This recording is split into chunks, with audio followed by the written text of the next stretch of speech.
qui sont ces personnes et qui ne sont pas, c'est un problème parce que am na ci ñoo xamante ni qui sont des victimes qui méritent plus que 500 000 voilà am na ci ñoo xamante ni qui sont des victimes qui méritent plus de 500 000 parce que perdre nañ lépp 500 000 mooy ñi nga xam ne dañoo yàq seen boutique. am na ci ñoo xamante ni ils sont victimes mais ils ne méritent pas 10 000 francs parce que dañoo doon kase.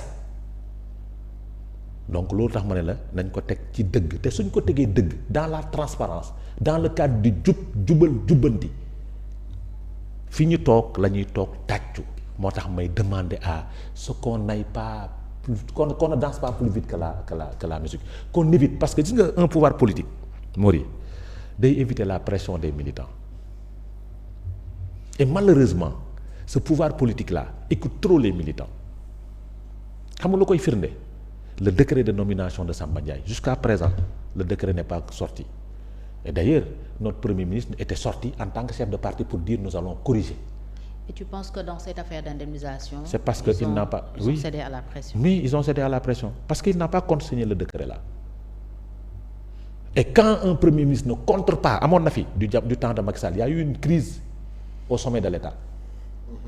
Le décret bi doon dàq élection yi le premier ministre ne l'avait pas contresigné amoon na crise au sommet de l'État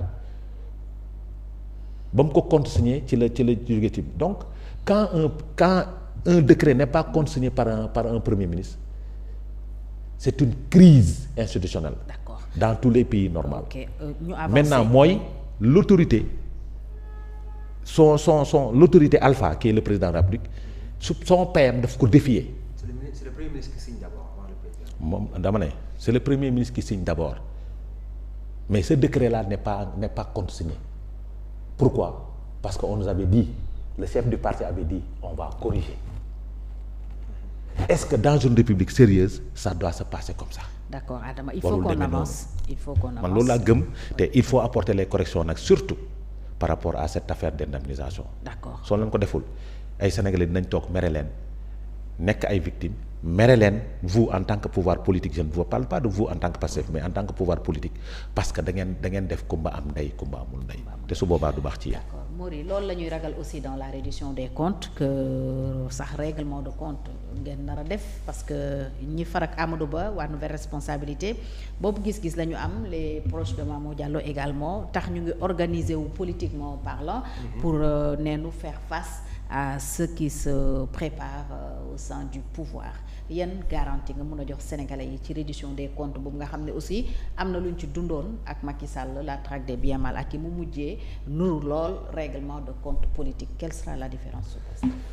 waaw soxna Fatou pour ñëwaat tuuti si li Adama wax avant may répondre cette question pour man li gënoon a yomb mooy ñëw jël réew mi fàtte lépp pour man loolu moo gën a yomb te moo gën a sedd donc Pastef bu ñëwee wala gouvernement bi ñu fi teg bu ñëwee nii dañuy abroger loi boobu di loi d'amnistie bi c'est parce que bëgg nañ wane dëgg loolu mooy li nga xam te ne moom moo mat a xam lenn aussi li mu wax ni si côté Samba Ndiaye sama grand la maa ngi koy nuyu bu baax vraiment c'est fait partie de nos anciens qui ont fait l'Algérie c'est pas le président qui signe et qui donne l'instruction au premier ministre de signer président bu ne premier ministre signer day signer donc président de la République moo nekk ci kaw ñëpp comme ni ko PM di waxee. kon boobu dossier président un décret est contre non je te dis ce que les textes disent. Le décret est contresigné par le premier ministre. Oui, ils veulent parler les deux signatures. Non, est contresigné par le premier ministre. C'est le président qui signe le décret d'abord, le premier ministre contresigne.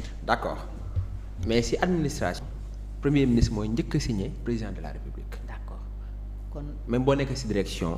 le chef de service mooy signer d'abord avant le directeur. bañuma voilà donc loolu mooy nga xam noonu la administration di doxee donc loolu bëgg-bëggu ñi fi nekk ñoo xool li leen neex. ci mbir parce que président de la République moo am sañ-sañu nommer ku ko neex. Mori permets-moi de te lancer sur la question. Président de la République donc mun nañ jàpp ne moo dellu ginnaaw dans l'affaire Samba Ndiaye. mais bu ko am na ci sañ-sañ. mais na ko wax ñëpp dégg. mais jëru wax décret bi mooy firnde nit ki nommé nañ ko waaw wala déet. décret moo koy firnde. oui mais bu amul décret mooy président interpellé woon nañ ko ci conférence de presse. mais bien sûr mais mu ne premier ministre li mu wax xalaatam la waaw. mais moom président lu mu waxoon. mais su fekkee moom président la moom dafa gëm li mu gëm. moo war a mooy li jaar yoon. mooy que ni bépp Sénégalais bu nekk Sénégal war nga mën a servir dëkk bi am xam-xamu jiite dara. mën nañ la ko jox. si je comprends bien ils sont toujours dans l'étape de négociation. pour faire passer ce décret là. non kenn négociation. non mais président moom mooy xool ku ko neex ak koo xamante ne jàpp nañu am na xam-xam si li ñu koy dénk mu namee ko kooku de soit mu bokk Pastef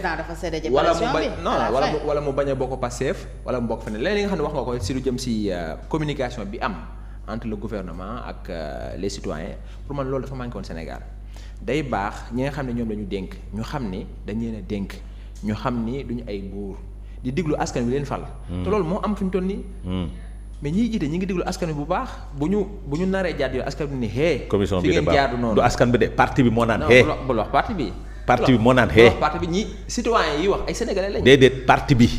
ñoo naan hee. mais yow li ngay wax nii yow par exemple boo gisee nii. ay directeurs généraux ñooy taxaw ne président hee. bàyyi ma ñëw wax la nomination yi waroo ko def. yow si Sénégal boo gisee loo xam te ne jaaru yoon wala jàpp nga ni lii mën naa demee mais boo bindee note ki mu concerné kooku jël directeurs généraux yi nii ñuy def suñu président de la République bi ànduma ci. non président kenn defa ko dara. j'ai dit. déglu baax li ma non Mori dama ne. yow lan nga gis dama ne moom la directeur général ay nomination génn na fi. ay directeurs généraux. même parle en tant que. non déglu ma la. en tant que citoyen. déedéet. il parle en tant que directeur général. déedéet xam nga man je ne discute pas les nominations d'un chef d'État. parce que république daf ma koy tere. mais c'est des directeurs généraux. ñuy discuter la nomination d'un président de la République. suñu président de la République bi na ko waa parteem jox cër. loolu mooy dëgg parce que mooy suñu njiitum réew c'est le président de tous les des 18 millions sénégalais. mooy débat bi fi am saa yu président jëlee décision rek. nommé nit te président du nommé saa ñu proposé ko. waaw lu tax nit ñi du ñu attaqué ñi nga xam ne ñoo proposé mais ñu daw dal ci kaw suñu njiitum réew. mais man gisaguma fi benn nomination bu nit ñi dalee ci président de la République. nomination yi am ñëpp dañu naan kii. est-ce que kii mat nañ koo nommé. est-ce que kii nangam est-ce que kii nangam. Waly Diouf Bodiang loolu Diouf Bodiang. non yow le directeur général de la CDC. kenn tudd fi président l'affaire de Hawa Bokar. est-ce que tudd nañ ci président waaw defal ndànk rek l'affaire Hawa Bokar. même président lañ ko waaw bàyyi ma terminer dañ ko proposé l'affaire Hawa Bokar quand le premier ministre le chef du parti est sorti. pour faire une déclaration pour calmer les ardeurs qui est sorti le lendemain c'est pas le directeur général de la CDC. pour dire quoi en tant que militant pour dire quoi. waaye bàyyi di ma wax en tant que militant. non pour dire quoi. c'est le directeur général de la CDC. le premier ministre a demandé de calmer les ardeurs. en tant que chef de parti. yow nga défier ko. non au contraire. faut pas lire comme ça. j'ai dit Adama man lecture boobu laa am man. am nga si droit lecture boobu laa am. nga si droit man je crois à la République. Ousmane Sonko lu ma ko contre mooy sama premier ministre. effectivement dama koy jox cër ba ca war.